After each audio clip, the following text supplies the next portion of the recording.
everybody! So I promised in my December plan with me video to come back with a slower drawing tutorial for the deer I had in my cover page. So that's exactly what we are doing today. And let's just jump into the drawing. So I'm starting this by sketching it really roughly with my pencil first. And bear in mind that in this point I've already looked up some pictures of actual deer and studied their structure and body measurements a little bit. I always say this, but you don't have to be able to draw a deer just from your imagination. It's always totally okay to look at real life reference, and it makes the drawing process so much easier.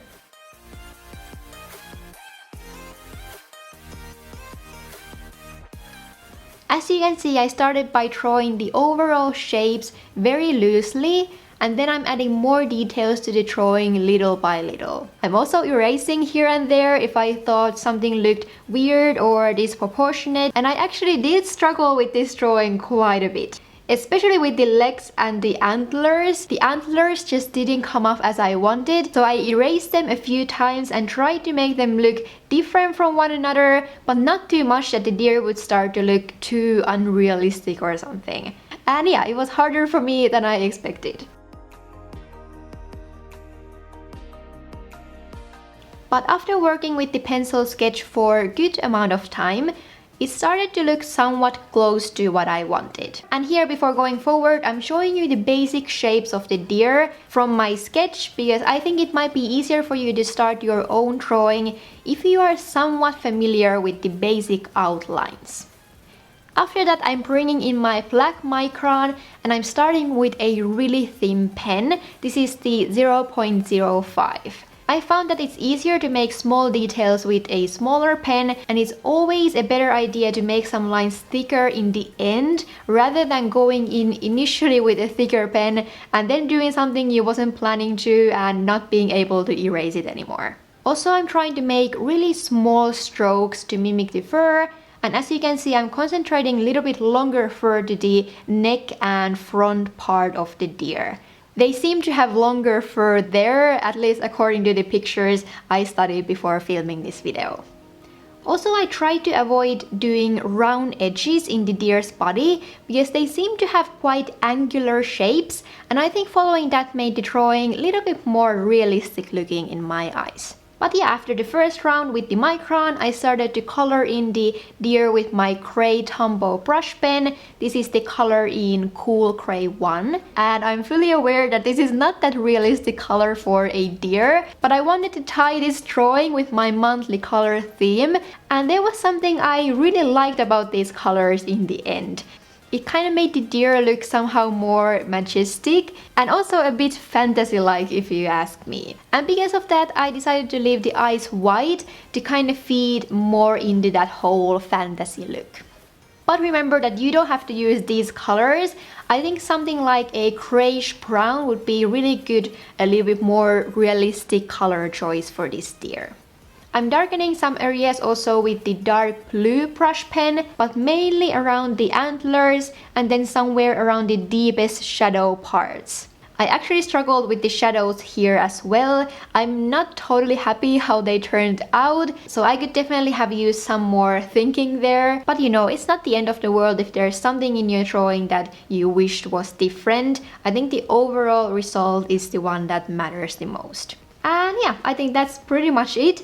I made some more final touches to the drawing later, so I darkened some areas more, defined some lines, and drew a little bit more fur here and there. And then I started to be pretty happy how this whole drawing turned out. I hope this explanation was at least a little bit more helpful, since I did speed this drawing part quite fast in my main video.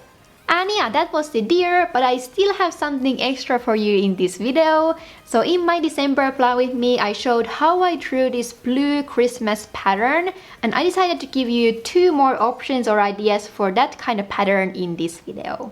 So I know some people would like to have something red in their Christmas layout, and that's why the first pattern here will also incorporate red color.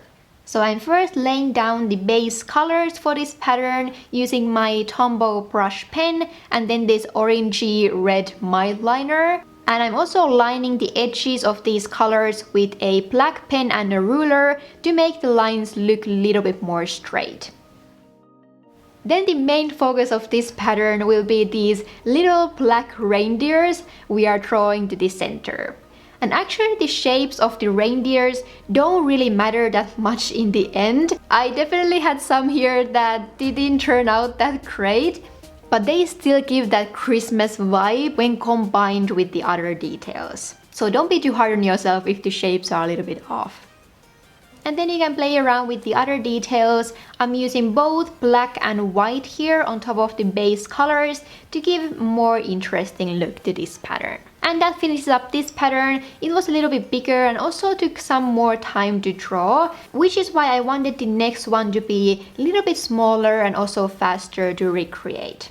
So this pattern will have this light blue color. I will list all the pens I'm using in this video in the description bar as I always do. And after lining the edges, I'm starting to draw these little snowflakes to the center. You can use any snowflake design you like. I'm actually showing you some more options in a minute, but I think any kind of snowflake will look really pretty in the center.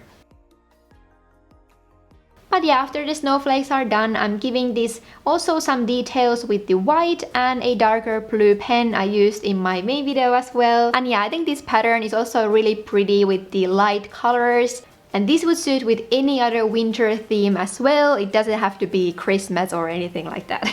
And yeah, as I promised, lastly I will show you how you can draw 3 different snowflake patterns. And I'm drawing them a little bit bigger here at first. So the first one is actually the same one I used in my monthly layout. And I have to say that this is probably my favorite from all of them. This one has those round shapes and kind of curved edges, which I find a little bit different from a regular snowflake pattern. And somehow it makes this snowflake look extra pretty in my eyes. But then the next one is a little bit more simple. This is very quick to draw and adjust to your own likings. But I have to say that I think this one looks a little bit better when it's smaller because it has quite a lot of space between all the details. But yeah, the last one is pretty similar as well, but this one has this bigger star shape in the middle of the snowflake. And again, it's really easy to modify these and create your own patterns and sizes. You can increase or decrease the amount of details to have something that pleases your eye.